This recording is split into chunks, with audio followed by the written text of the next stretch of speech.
I had been living in Oak Ridge Meadows for nearly 8 years, and during that time, I had poured my heart and soul into my backyard. What most people saw as a simple yard, I saw as my personal orchard.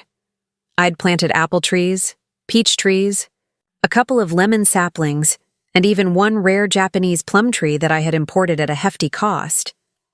These trees weren't just decorations. They were years of patience, watering, pruning, and waiting. Each harvest felt like a victory, and my wife and kids loved spending weekends picking fruit straight from our yard. But there was one person who hated it: Loretta, the HOA president. She was the kind of woman who believed that her word was law, no matter how ridiculous.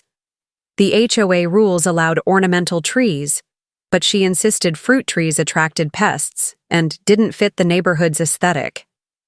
I had fought her before, over a firewood stack, over the color of my garden shed, but this time she was more aggressive than ever. Letters started appearing in my mailbox, fines for unauthorized landscaping, notices claiming I had 30 days to remove the trees.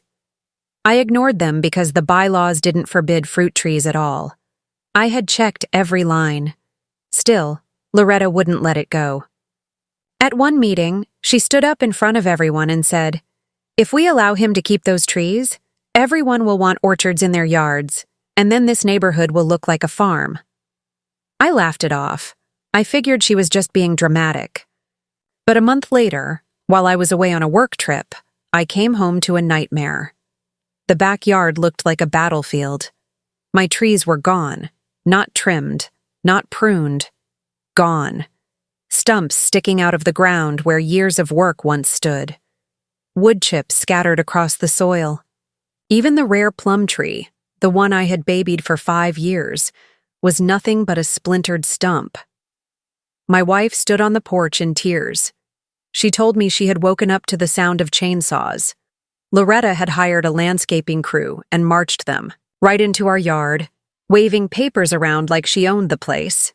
When my wife tried to stop them, Loretta told her, "The HOA voted on this. These trees are against code." That was a lie. There had never been a vote. I was furious. I didn't even sleep that night. Instead, I started digging. First, I pulled out the HOA bylaws and highlighted every section. Nowhere, not once, did it mention fruit trees being prohibited. Second, I dug through my receipts. Every single one. The apple trees, the peach trees, the imported plum. I even found the paperwork proving the plum tree alone was valued at nearly $4,000. Then I checked the property rights laws in our county. What Loretta had done wasn't just a rule violation, it was trespassing, destruction of private property, and criminal mischief.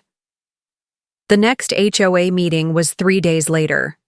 I didn't wait. I printed photos of my yard before and after. I printed the receipts, and I printed copies of state law. When it was my turn to speak, I plugged in a USB stick and played the security camera footage on the projector. Clear as day, it showed Loretta leading the landscapers into my yard, pointing at my trees, and nodding as they started cutting. My wife's voice could even be heard in the background begging them to stop. The room went dead silent. Loretta tried to interrupt me, yelling, "That's taken out of context." But then I showed the timestamp. The footage wasn't just clear, it was undeniable. Neighbors who had always been on the fence about her suddenly looked disgusted.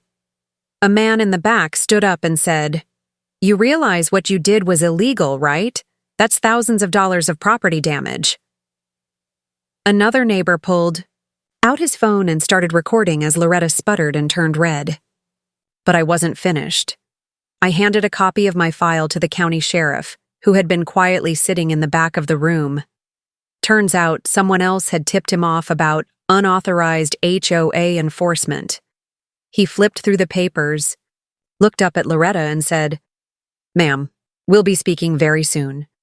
The fallout was glorious. The landscapers admitted Loretta had hired them personally, and that she told them she had HOA authority to cut the trees. They gave me copies of the invoice she signed with her own signature. My lawyer didn't even have to break a sweat. Within weeks, Loretta was facing charges: trespassing, property destruction, and misuse of HOA funds, since she had used HOA money to pay for the landscapers.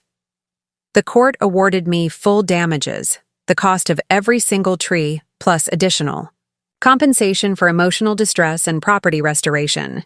When it was totaled, the HOA had to cut me a check for nearly $18,000.